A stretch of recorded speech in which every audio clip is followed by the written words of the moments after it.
Dragi colegi, vă consider colegii mei, ai noștri, ai ATM-ului, mă bucur tare mult și o spun cu mare sinceritate că am reușit în acest an să invităm la Focșani trupa Pact. Avem aici în față două legende ale pop-rock-ului românesc și mai tinerilor colaboratori. Leo Iorga și Adi Iordan, care au făcut săli pline, au o experiență și o background muzical deosebit de încărcat și, repet încă o dată, mă bucur că am reușit să-i avem în acest an aici la Focșani, mai ales că ei s-au reunit după un an de zile. De un an de zile. De un an de zile. De un an de zile s-au reunit, sunt din nou împreună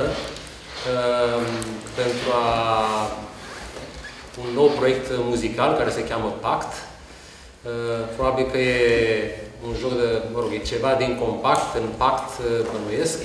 Pentru că știți că dânsii au compactul B, compactul C, compactul... Nu, a fost unul mare. A fost unul mare la început.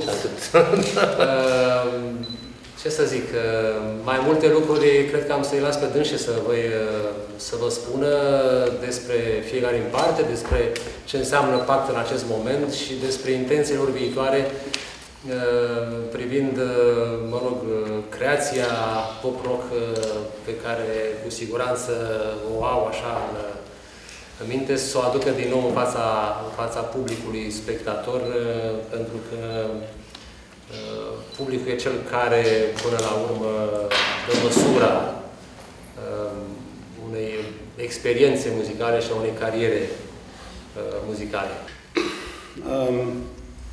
Ne-am unit acum un an, a venit Cristi la mine, m-a adică un telefon înainte și mi-a zis că vrea să-mi spună el mie ceva și am zis ok. Cristi și cu Lachi au pus la punct întâmplarea asta. M-am informat și pe Leo, pentru că Leo nu știa despre faptul că s-ar putea să existe, să formeze o trupă nouă. Deci mai ales că o să accepti. Și cu mine, da. Asta era... Și a fost o surpriză. Ne-a apucat de repetiție și asta a fost. Mai ales pe partea. Nu știm când a trecut un an de zile, dar am avut foarte multe concerte. Pe mine m-a bucurat foarte, foarte. M-am crezut că nu o să mai fie lumea chiar așa de entuziastă cu trupele rock în general, dar nu e adevărat, nu e adevărat. Chiar din primul moment, noi am început să cântăm formula asta la un club în București care se numește Prietenii mei și am rezervat clubul pentru o seară, iar atunci când am pus afișele și biletele în vânzare, a fost necesar să mai facem încă o seară, pentru că era multă lume care a vrut să ne vadă. Ne-a bucurat foarte mult și ne-a dat încredere chestia asta. De aici încolo, datorită nouă, datorită muzicii, datorită aniversarei noastre, doamna Florența, lucrurile au funcționat, zic eu, foarte bine și iată-ne și aici, unde am văzut atâta lume bună și îi cunosc pe mulți dintre interpreți, cunosc juriul care e aici. Deja pe unii cunosc eu. Serios, da. Și ne bucurăm că suntem aici într-o treabă serioasă. De important de menționat că în intervalul ăsta am și imprimat un album care va apărea în curând. Practic, el e imprimat de când ne-am constituit. De anul trecut. Pentru că Adi îl avea pregătit acolo.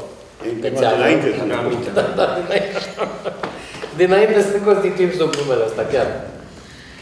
Și ideea a aparținut inițial fratelui meu, cu Adi, cu Lache, în fine, și de numele Pact. Și deși sonoritatea duce către trupa de care vorbeam mai devreme, e o înțelegere. Sensul acestui cuvânt se vrea pact, o înțelegere inițială între Leo Iorga și Adi Iordan, așa era la început, după care s-a denumit și va fi contopit într-o singură entitate, Pact, la un moment dat.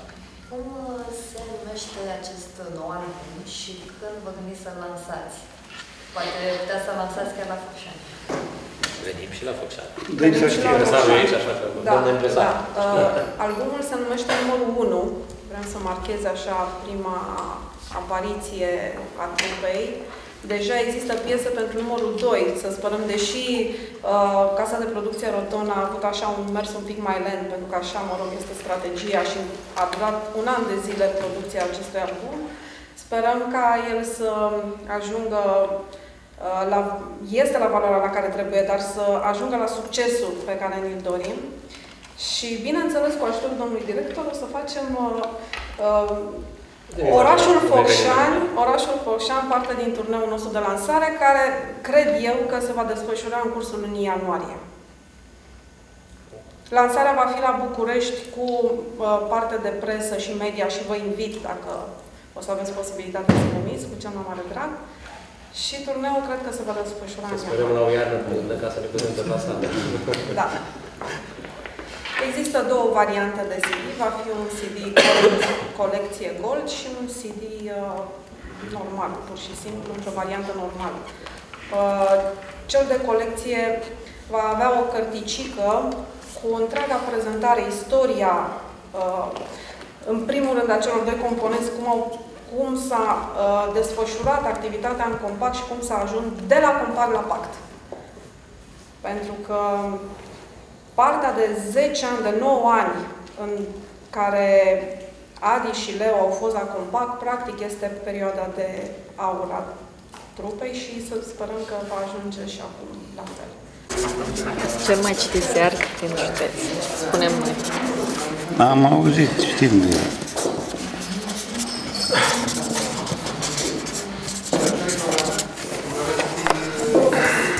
Da. Aproximativ. Cam la 8:30 să fiți la sală. Da. Intrarea. Să rămână. La revedere, toate cele bune. La revedere!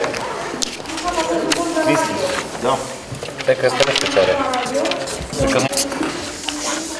Mai ai una, lachet.